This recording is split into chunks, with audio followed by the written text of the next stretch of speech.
پارت 5 درست کردن وسایل سالن. یه سری باکس و کارتونای دور ریختنی داشتم، تصمیم گرفتم باهاشون استند پیرسینگ درست کنم. با من همراه باشین.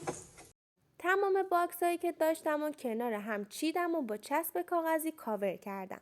پلکسیام برش زدم و جاشون رو روی استند مشخص کردم.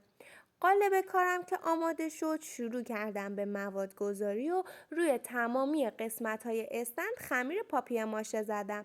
بعدش پلکسیا رو جاگذاری کردم و زمان دادم تا خشک شه. بعد خشک شدن نوبت میرسه به رنگ کردنش و طبق معمول بنفش شد. حالا نوبت میرسه به قسمت جذاب کار، یعنی چیدمان وسایل.